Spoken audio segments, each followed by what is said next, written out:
Listeners, there is something that every great environment has in common. And my guess is you probably don't know what it is because most of our clients don't even ask for it. But it's the end result of everything. And so that is what we're going to talk about today. We're going to talk about the one thing that everybody wants, but they don't know that they need it.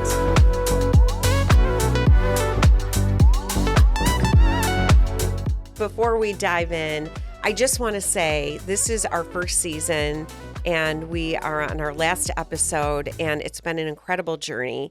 And if this is your first time hearing us, I really encourage you to go back to understand all about the foundation of the Space to Be Well, which is about wellness design. And wellness design is not a philosophy. It is a means to an end. It's how we achieve well-being in the built environments that we live and work in. And so we set the framework for you guys. We outlined in episodes 1 through 6, sort of the resonant framework and what you need and how to set yourself up for success. And then we covered the principles of wellness design and why they matter. You know, the end result is a space that supports our physical and emotional and spiritual well-being and really supports our lifestyle and helps us to live our best lives. And so how do we know we've gotten there? Right? That's what we're going to talk about today. How do we know that we've gotten there? And that's what this last, I was going to call it a principle, but I don't know if it's principle. But I know that our clients don't ask for this, but it's what we attain for. And they attain for, they just don't know it. Valerie, can you guess what that is? I can. You can? I can. It's harmony. Harmony. It's harmony. Oh, thank you for saying that. Yes. Yeah, thank you for saying harmony. You know, most of our clients, they don't ask for harmony when they're, No, I would agree. I would say maybe one or two in the span of our whole career. Exactly. That somebody's actually mentioned harmony. And I think it's because they can't really describe it. It's not an aesthetic thing, right? It's like our clients ask for a space that's warm and inviting and a space that is beautiful or, sophisticated or a pop of color. But harmony, it's not something I think has any particular inherent look, because harmony, by the way, isn't just delegated to a space that's about, blue colors and neutral undertones. Harmony is achieved through great design. Great design yields harmony. Harmony yields well-being. And that's what we're going for. Harmony is the sum of everything that we've talked about in this entire season. It is the resonant framework where we talked about your why, and the why is so important for setting the foundation. We can't achieve harmony or well-being without the why. Again, the harmony is achieved when we know we are feeling the things that we want to feel. Harmony is the result of, that feeling of confidence when you walk in the space, the feeling of a resonance that you are able to connect with your space. It's mirroring who you are. It is that feeling that it is supporting your behaviors and that it's working with you. There's no friction in the space. That is how you know that you've achieved harmony and well-being. Harmony is what we're going for, you guys. It's what supports you. It's reflects who you are. It uplifts you. It transforms you. It really focuses on your emotional, your physical, and your spiritual well-being through these ideas. Yeah, and I think with harmony, we really have to remember that it really is about finding that balance of all these things. It's not about perfection. right? It's really about finding balance between all these different elements so that it comes together in the best way possible. You're right. It's the flow, it's the story, it's the feeling that happens. And to your point too, we change as we go. So in order to create a harmonious space, we want to continue to adapt the space to fit your needs. So we always want to be going back to the resonant framework and evaluating who you are. Maybe your why has changed. Maybe now you have a family and you have children, young children in the house, or maybe your children have grown and you're downscaling or downsizing your home, so your why is changing. And so, in order to have that meaningful space, to have a space that supports you, you need to go back and reevaluate your why and even who you are, because we all evolve and change as we grow. Absolutely. That's so well said. And I think that's just, what it means to have that balance, to find yourself again and to make sure that the space is always there to meet you wherever you're at. And so I think ultimately harmony really becomes this just powerful entity in well-being. That's supporting you. Yeah. Harmony is what we're going for. Harmony is the evolution of life. We talked about nature, and nature, that what nature's teaching us is that, we're always changing and life changes. And so finding true harmony is moving with those changes and growing. We talked about this is what would your younger self, how would your younger self have designed your space? And now what we know is our more mature or our older self is quite different from our younger self. And so our spaces reflect that. It reflects who we are. If you're opening up a business, I really want to talk about that. We have a lot of business owner clients, and harmony is about finding that balance not only for yourself and your employees, but for your customers. And so, really making sure that your space is designed to fit your not only your why, but your brand identity, to fit the functionality and the behaviors of the space, that there's enough storage, that the flow is proper, that the space is supporting your business in such a way that it's effortless for your not only for your employees but for your customers too. Yeah, that's definitely a big point is that as we continue to change and grow, that, as your business grows, you're going to need different things. And so even being able to think ahead and kind of plant those seeds for, future growth, I think is always just a great way to think about harmony as well. And not only what you need today, but, what might you need a year from now. Exactly. And part of that growth is learning. And so take it from a business owner of 20 years, and the way I got to where I am is by learning and growing throughout the seasons, throughout the growth steps in the company, and it's embracing the change and learning from those seasons, and maybe even some mistakes that we make, even in design in the homes that we build. Just learning from them, so we're smarter. In that the spaces are really supporting us from the perspective of that life evolves, and that it's okay to change, and it's okay to look back and see where we came from, and maybe it wasn't quite where you wanted to be, but now you can look back and evaluate and say, wow, uh, I've really changed, or my space has changed, and it's really supporting who I am today. Valerie, there's always a point in the design process where we've said, this is it. We've achieved harmony. But how do we know that? No, that's such a good question. I think for me, it's really this deeper connection that I start feeling with the space, that it feels just right. It has that feeling of rightness, if that's a thing. There's a cohesive quality to it, and there's no friction. You feel calm. You feel centered. You feel grounded.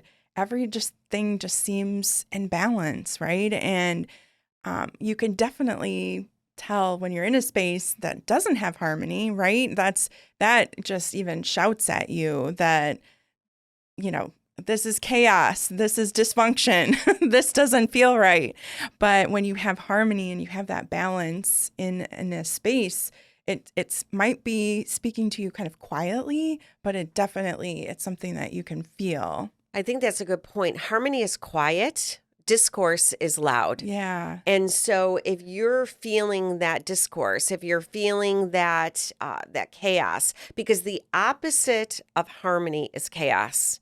And so it's very easy to identify when you don't have harmony. It's real simple. Yeah. If there's friction in the Yep. space, Yep. you don't have a harmonious space. Yeah. And that's not supporting your well being. In order to support your well being, you need to have effortless flow.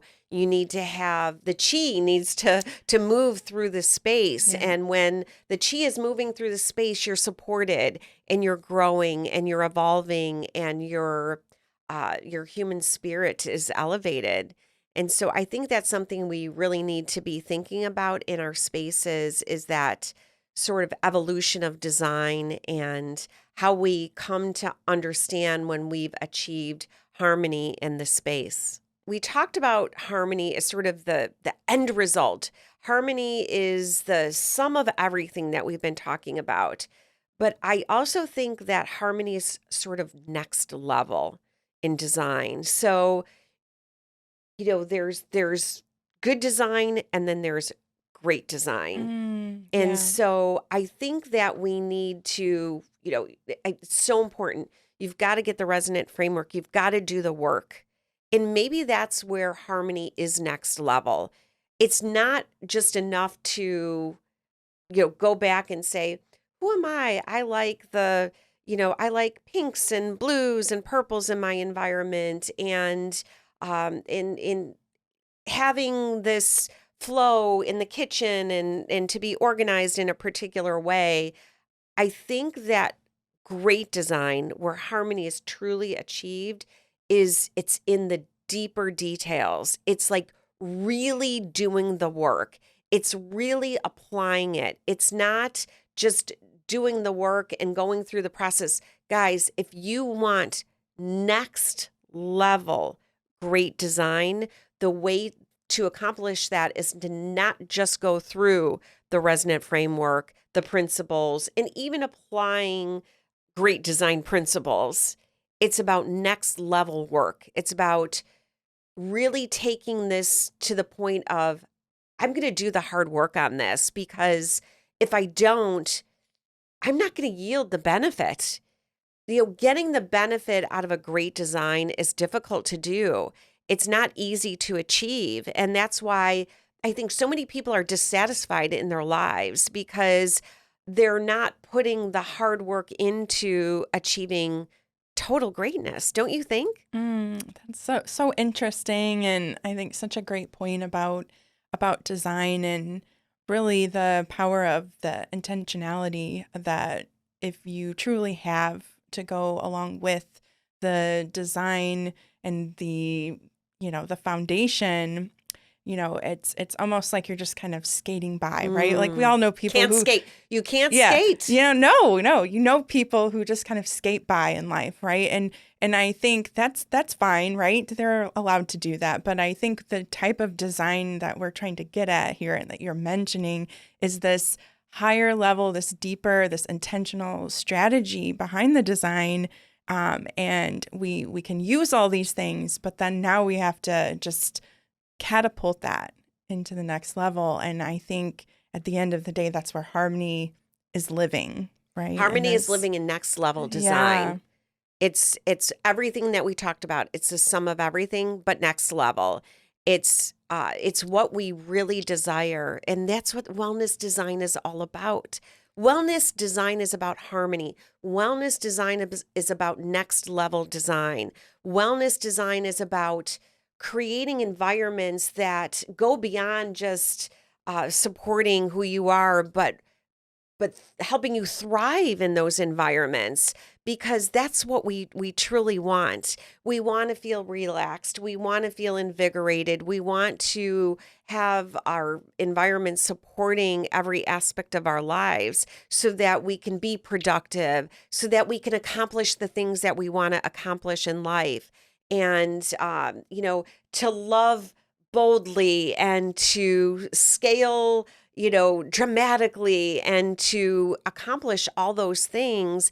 And in order to be next level, guys, we have to live and work in these environments every day. I need you to evaluate. I need you guys to look to your homes and your workplaces to sort of second guess and say, is this next level? Is this really supporting who I am and where I want to be? As we're wrapping up this season, Valerie, I want to reflect on, why we're even here. Why this matters. Why wellness design, I know, is our passion. Uh, you know, People aren't talking about wellness design. It's not a searched term, wellness design. I mean, there's, uh, you know, uh, the theory and concept of well-built environments, but wellness design goes much deeper than that. It's something that I know I'm passionate about, and I think it's our exposure to these beauty and wellness environments that we create every single day, to the point of hundreds and thousands of these environments. I think it's conditioned us into a different way of thinking about design that just goes beyond the status quo. We don't settle for great. We settle for next level in our designs. And I think that's what really is important to me. And, having this voice, everybody sees our beautiful designs and what we create. And so I want our listeners to really understand our voice behind this. This is our voice every day. Valerie, you and I are Yeah, the main creative behind, our design firm, and so this is our language every day. But I want our customers and our listeners to hear our voice, and I want to inspire our audience to think about how important these environments are and how they really change lives. absolutely. I think it's been such an awesome journey that we've taken so far, and allowing people to kind of get an inside glimpse into understanding what true wellness design really means, and it's what it's about and how you can achieve that. And I think this language, this kind of vocabulary that I hope that listeners, that I hope that you're now armed with and that you can use. And I think the biggest takeaway for me from the whole season is just this idea of the power that design truly has on our well-being and the built environment, how we can use that and leverage all of these different things to really get us to that place where we can feel great in our everyday. We can be excited to be in our homes and our workplaces. We can feel inspired, and we all want to do great things, right? And be that next level. And so I think it's through these built environments, and that really is just going to help us just live our best lives, and it's attainable for all of us. And it's not one of those things where it's just, oh, that's somebody else, I don't have enough money, or I don't have enough time, or this. But hey, listen, this is attainable for you. Exactly. I mean, and to your point about, investing, right, money. We all drink the green juices, and we work out, we spend money on supplements and wellness services and eating healthy.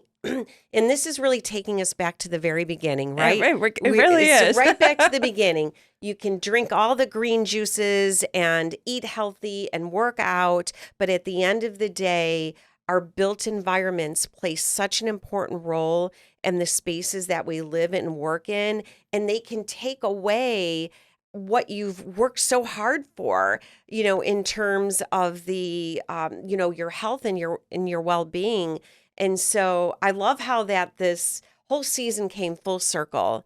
And so we're, going to finish here talking about, and ending here with the power of design and, achieving harmony through the built environment, which ultimately leads to a place where we can all live our best lives and feel our best in ourselves. And isn't that really what we're talking about here? The space to be well. The space to be well, And right? that's it. The space to be well. I hope you enjoyed the journey, listeners. Stay tuned. We'll be back for season 2. More on that to come. And Valerie, what a journey. This was fun. I loved it. Let's do it again.